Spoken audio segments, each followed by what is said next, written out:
आपने इस वीडियो पर क्लिक किया है, इसका मतलब डेफिनेटली आप भी चाह रहे हैं बैंकिंग सेक्टर में जॉब पाना। दोस्तों, आज के इस सेशन में मैं आपको बताने वाला हूं कैसे आप लोग बैंक में जॉब ले सकते हैं, क्या आपकी प्लानिंग होनी चाहिए, क्या स्ट्रेटेजी होना चाहिए, क्या आपको करना है, क्या आपको नहीं करना है, सारी चीजों पर हम लोग बात करेंगे। देखिए दोस्तों, अगर बैंकिंग एग्जामिनेशन की बात की जाए तो या इंश्योरेंस एग्जामिनेशन की बात करें हम लोग, तो बैंकिंग और इंश्योरेंस का ऑलमोस्ट सेम सिलेबस होता है। आपको 3 सब्जेक्ट बहुत स्ट्रांग करने होते हैं। First one is quant, second reasoning, third English. ये आपके प्री में भी आते हैं और मेंस में भी आते हैं। तो सबसे पहले इन 3 सब्जेक्ट पर आपको कमांड करनी है। अगर आप ये तीनों सब्जेक्ट को अच्छे से पढ़ सकते हैं तो आगे आप लोगों को सारी चीजें मैं बताने वाला हूं किस तरीके से आप लोग चीजों को करेंगे ताकि ये एग्जामिनेशन को क्लियर कर सके।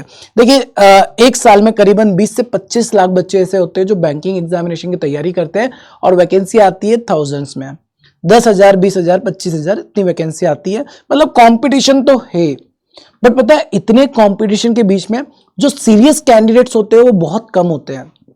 बहुत कम बच्चा ऐसा होता है जो सीरियस होकर इस एग्जामिनेशन की तैयारी कर रहा होता है। और जितने भी बच्चे सीरियस होकर एग्जामिनेशन की तैयारी करते हैं, कंसिस्टेंट रहकर तैयारी करते हैं, रेगुलर रहते हैं, वो डेफिनेटली सिलेक्शन लेकर निकल जाते हैं।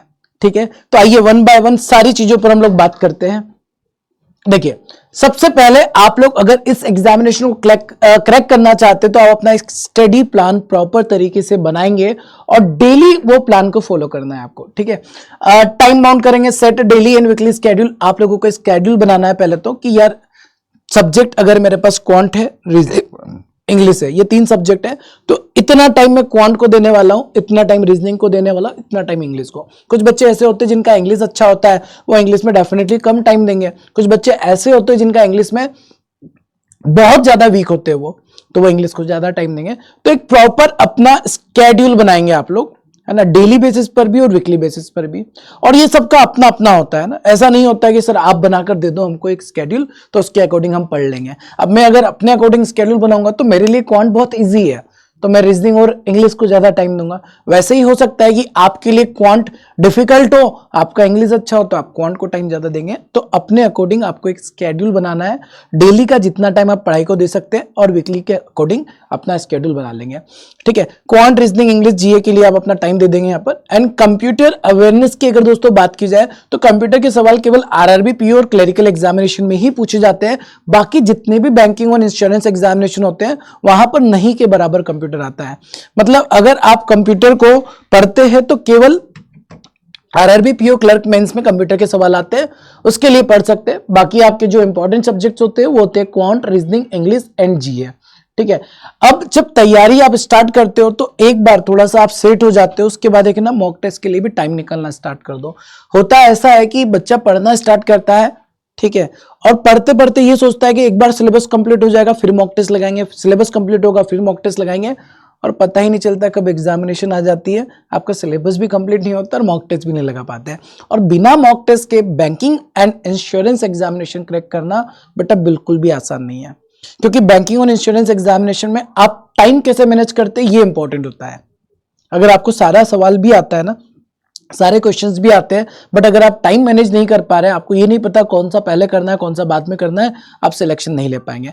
तो ये टाइम बहुत इंपॉर्टेंट रोल प्ले करता है बैंकिंग इंश्योरेंस एग्जामिनेशन में। तो आप लोगों को यहां पर अपना जो टाइम है उस पर फोकस करना है, तो मॉक टेस्ट लगाना स्टार्ट कर देना है। ठीक है, इसके बाद दोस्तों बात करते हैं एग्जामिनेशन पैटर्न और सिलेबस की। तो जैसा मैंने आपसे कहा कि प्रीलिम्स एग्जामिनेशन के लिए 3 सब्जेक्ट इंपॉर्टेंट होते हैं, क्वांट, रीजनिंग, इंग्लिश।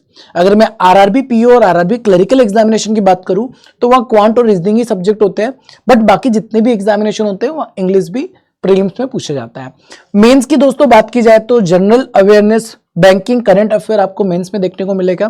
क्वांट में quant and data interpretation, DI के क्वेश्चन ज्यादा होते हैं इसलिए क्वांट एंड डाटा इंटरप्रिटेशन यहां पर लिख दिया जाता है। Reasoning plus computer aptitude notification में तो आता है, बट कंप्यूटर के सवाल एग्जामिनेशन में नहीं पूछे जाते हैं, बट पूछ भी सकते हैं।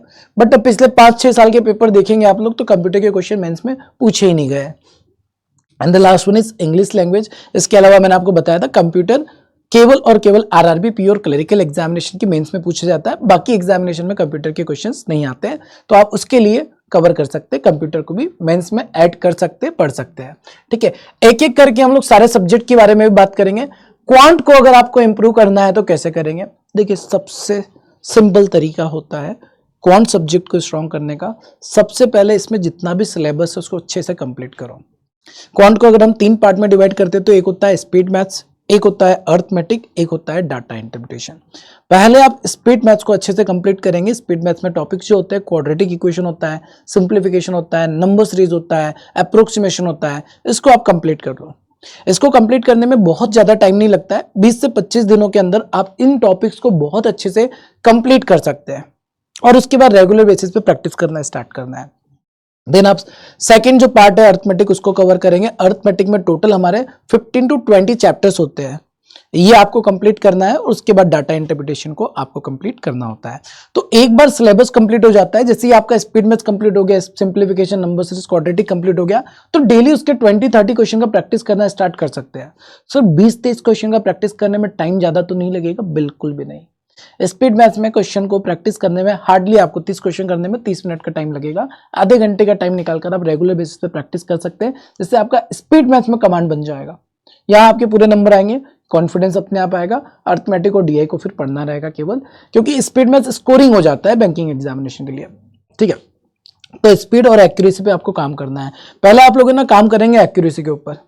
मतलब बच्चा क्या करता है, पहले से स्पीड के पीछे भागता है। स्पीड के पीछे मत भागना, पहले आप एक्यूरेसी के पीछे जाएंगे और आपकी एक बार एक्यूरेसी बन जाती है, उसके बाद आप लोग स्पीड की तरफ जाने वाले हैं। ठीक है, इसके बाद दोस्तों बात करें रीजनिंग की, तो रीजनिंग का भी सेम आपको पहले सिलेबस कंप्लीट करना है। जैसे क्वांट में data interpretation important role play करता है, वैसे ही रीजनिंग में पजल्स इंपॉर्टेंट रोल प्ले करता है।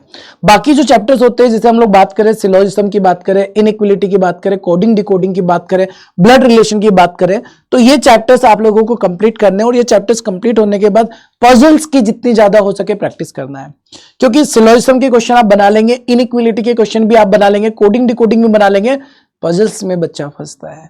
तो आप ट्राई करेंगे डेली 2-3 पजल्स की प्रैक्टिस करना। डेली 2-3 पजल आप प्रैक्टिस करते रहेंगे, रीजनिंग वाला पार्ट भी आपका धीरे धीरे स्ट्रांग हो जाएगा और यहाँ पर आपका स्कोर भी अच्छा खासा बन सकता है। ठीक है, शॉर्टकट्स एंड पैटर्न आप रीजनिंग में पढ़ सकते हैं, क्योंकि जैसे इनइक्वालिटी को करने के शॉर्टकट्स होते हैं, पैटर्न्स होता है कि इस सवाल को इस तरीके से करेंगे आपका आंसर जल्दी आ जाएगा, तो वो शॉर्टकट्स एंड पैटर्न को आप अच्छे से कंप्लीट कर लेंगे। इसके बाद दोस्तों अगर इंग्लिश की बात की जाए, तो इंग्लिश लैंग्वेज में आपका रीडिंग स्ट्रांग होना चाहिए। और रीडिंग के लिए आप लोग एडिटोरियल सेशन को फॉलो कर सकते हैं, एडिटोरियल पढ़ सकते हैं। ठीक है, रीडिंग कंप्रेंशन के ऊपर आपको फोकस करना है, क्योंकि अगर आपकी रीडिंग स्ट्रांग हो गई तो आप है ना बाकी सारी चीजें बना लेंगे। बहुत सारे बच्चे ऐसे होते हैं जिनका इंग्लिश थोड़ा वीक होता है, बट बेटा अगर आपका रीडिंग स्ट्रांग हो गया, आपकी वोकैबुलरी स्ट्रांग होगी, तो आप इंग्लिश वाले सेक्शन को भी बहुत अच्छे से कवर कर सकते हैं। ठीक है, डेली वोकैबुलरी के 5 से 10 वर्ड्स पढ़ना स्टार्ट करेंगे। जैसे मैथ्स में हमने 15 से 20 क्वेश्चन लिए थे, 20-30 क्वेश्चन लिए थे प्रैक्टिस के लिए, रीजनिंग में पजल लेती, वैसे ही इंग्लिश में भी आप लोग वोकैबुलरी पर फोकस कर सकते हैं, क्योंकि वोकैबुलरी अगर आपका स्ट्रांग है, आपकी रीडिंग ऑटोमेटिक स्ट्रांग हो जाएगी। ठीक है, तो 5 to 10 वर्ड्स डेली आप लोग क्या करेंगे, वोकैबुलरी के लिखकर याद करना स्टार्ट कर देंगे। जीए की अगर बात की जाए बेटा, तो लास्ट 6 मंथ का मतलब एग्जामिनेशन से 6 महीने पहले का जीए आपको कवर करना है। बट अभी अगर हम 2025 के एग्जामिनेशन, 2024 के मेंस के एग्जामिनेशन देखें, तो 1 साल तक का जीए के क्वेश्चन पूछे जा रहे हैं।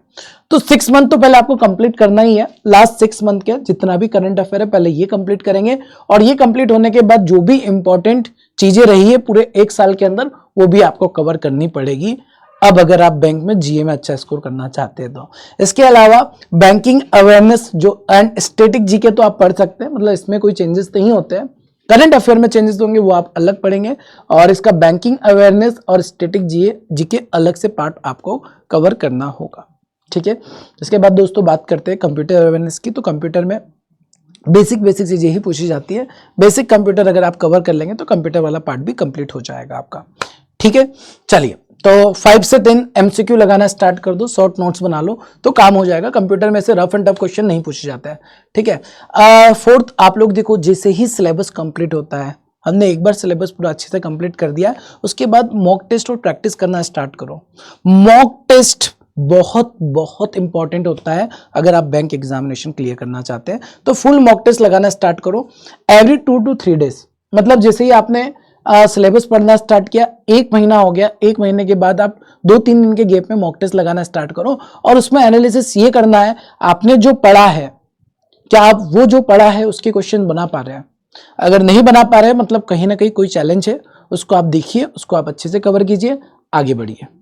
मतलब आप अगर फुल लेंथ मॉक टेस्ट लगाते हैं सिलेबस पूरा कंप्लीट होने से पहले, तो जितना आपने पढ़ा है एटलीस्ट ट्राई करो कि वो सारे सवाल आप लोगों से बन जाए। और मिस्टेक्स को एनालिसिस करना बहुत बहुत बहुत जरूरी है।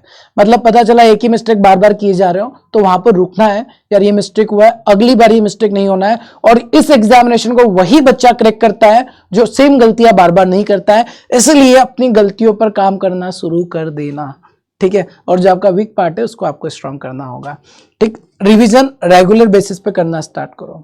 मिस्टेक्स के बारे में मैंने जो बोला है ना, जो भी आप मॉक टेस्ट में मिस्टेक करते हो, ध्यान रखो, कोशिश करो कि यार अगली बार जब मैं मॉक टेस्ट दूं तो ये गलती ना हो। अगर आप मॉक टेस्ट को भी एग्जामिनेशन की तरह सीरियस लेकर करेंगे तो डेफिनेटली एग्जामिनेशन में वो गलतियां नहीं होगी, और गलतियां नहीं होती है तो सिलेक्शन के चांसेस ज्यादा हो जाते हैं। जीए के नोट्स बनाना स्टार्ट करो, तो इवन मैं कहूंगा सारे सब्जेक्ट के नोट्स बनाओ, नॉट ओनली जीए। क्योंकि एग्जामिनेशन से पहले जब रिवीजन करना होता है तो रिवीजन के लिए आपके पास अगर नोट्स होंगे तो रिवीजन करना इजी होगा, ठीक है। और अगर आपने कोई फॉर्मूले और शॉर्टकट पढ़े हैं तो इसके भी नोट्स बनाकर रिवीजन एग्जामिनेशन से पहले करके हमको जाना है, ठीक है। तो ये आपकी पूरी स्ट्रैटेजी रहने वाली है।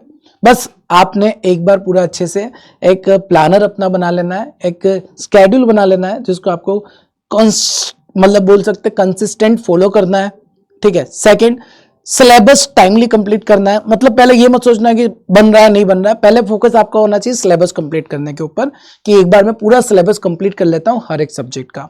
सिलेबस कंप्लीट करने के साथ साथ उसके बाद आपको मॉक टेस्ट लगाना स्टार्ट करना है। मॉक टेस्ट में देखना है कहां पर क्या गलतियां हो रही है। अगर मैंने कोई चैप्टर कंप्लीट किया है, अगर उसका सवाल नहीं बन रहा है तो क्यों नहीं बन रहा है, इसके पीछे का रीजन देखना है। क्या वो चैप्टर मेरा अच्छे से कंप्लीट नहीं हुआ है, क्या मैंने वहां पर कुछ चीजें क्लियर ही नहीं किया है, कुछ कॉन्सेप्ट पढ़ा ही नहीं है, तो उसको फिर से कंप्लीट करना है। और धीरे धीरे मॉक टेस्ट में आपका इंप्रूवमेंट होता रहेगा, आपका कॉन्फिडेंस बढ़ने लगेगा। और जैसे ही एक बार कॉन्फिडेंस आ जाता है आपको कि यस मैं एग्जामिनेशन को क्रैक कर सकता हूं, डेफिनेटली आप एग्जाम को क्रैक कर लेंगे, ठीक है। तो बहुत ज्यादा डिफिकल्ट नहीं है बैंकिंग एग्जामिनेशन को क्लियर करना, बस कंसिस्टेंसी चाहिए होती है, रेगुलरिटी चाहिए होती है कि आप रेगुलर जो चीजें कर रहे हो उसको करते रहो, बीच में ब्रेक नहीं लगना चाहिए।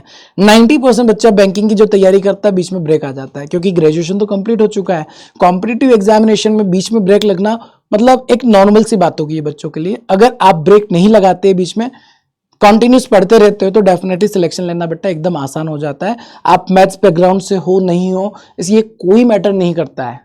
अगर आप रेगुलर अच्छे से पढ़ाई करेंगे चीजें आपकी कवर हो जाएगी, ठीक है। इसके साथ साथ अगर आप चाहते हैं सर एक प्रॉपर बैच बता दीजिए, एक प्रॉपर रिसोर्स बता दीजिए कहां से हम लोग तैयारी स्टार्ट कर सकते हैं, तो मैं आप लोगों को बता देता हूं यहां पर, ठीक है। आप बैंक महापेक परचेस कर सकते हैं, पीडब्ल्यू ऐप पर ये मिल जाएगा। पीडब्ल्यू ऐप डाउनलोड करना है, बैंक महापेक आपको मिल जाएगा जिसमें 18+ एग्जामिनेशन कवर कराया जा रहा है। 100 से भी ज्यादा बैचेस मिल जाते हैं, मतलब 1 ईयर का वैलिडिटी रहेगा या 2 ईयर का, डिपेंड्स ऑन यू आप क्या लेना चाहते हैं। अगर 1 ईयर का सब्सक्रिप्शन लेते हैं तो 2999 में पड़ जाता है, 2 ईयर का सब्सक्रिप्शन आपको 3999 में पड़ जाएगा। इसमें आपको सिलेक्शन के लिए जितनी भी इंपॉर्टेंट चीजें सब कुछ मिल जाएगी एकदम सिस्टमैटिक तरीके से। बैचेस की अगर बात की जाए तो 100 से भी ज्यादा आपको बैचेस मिल जाएंगे, लाइव प्लस रिकॉर्डेड। इसके अलावा 2000 से ज्यादा लाइव क्लासेस मिल जाएगी, मॉक टेस्ट क्विज नोट्स मिल जाएंगे, 24/7 डाउट सपोर्ट मिल जाएगा। अगर आप एसएससी की भी तैयारी करना चाहते हैं बैंक के साथ, तो बैंक एसएससी महापेक में एनरोल कर सकते हैं। देखो अगर आपने बैंक महापेक में एनरोल कर लिया तो सारे बैचेस जो अभी स्टार्ट हुए सारे बैचेस का एक्सेस मिल जाएगा। कुछ बैचेस ऐसे जो अपकमिंग आने वाले हैं उन बैचेस का एक्सेस भी आप लोगों को बैंक महापेक के थ्रू मिल जाएगा। ऑलमोस्ट सारे बैचेस आपको बैंकिंग वाला के बैंक महापेक के अंदर मिल जाते हैं। आप एसबीआई पीओ का अलग से बैच चाहते हैं, आरआरबी का अलग से बैच चाहते हैं, इंश्योरेंस एग्जामिनेशन का अलग से बैच चाहते हैं, सारे बैचेस के एक्सेस आप लोगों को यहाँ पर मिल जाते हैं। इसके अलावा अगर आप बुक सेट से पढ़ना चाहते हैं, बहुत से बच्चों की आदत होती है किताबों से पढ़ने की, तो वो द्रोणा बुक सेट परचेस कर सकते हैं, जिसमें आप लोगों को मैथ्स, रीजनिंग और इंग्लिश का बुक सेट मिल जाएगा 1299 रुपीज में। 2 मैथ्स के, 2 रीजनिंग के, 2 आपके इंग्लिश के बुक सेट यहाँ पर मिल जाते हैं, जो कि आपको फ्लिपकार्ट और अमेजन पे मिल जाएगा, ठीक है। आई होप सो सभी को सारी चीजें एकदम क्लियर हो गई होगी, ठीक है। तो एक बार आप सिस्टमेटिक प्लान बनाएंगे, ठीक है। एक बार पूरा सिलेबस देखेंगे कितना सिलेबस है, कवर करना है, सिलेबस को पूरा कंप्लीट करेंगे, मॉक टेस्ट लगाएंगे, एनालिसिस करेंगे, गलतियों पर काम करेंगे, धीरे धीरे मॉक टेस्ट लगाते रहेंगे, तो आसानी से विद इन 6 मंथ एग्जामिनेशन को क्रैक किया जा सकता है। बाकी मिलते हैं हम लोग अपने रेगुलर सेशन में, तब तक के लिए सभी अपना ध्यान रखेंगे। Thank you so much, bye bye, take care.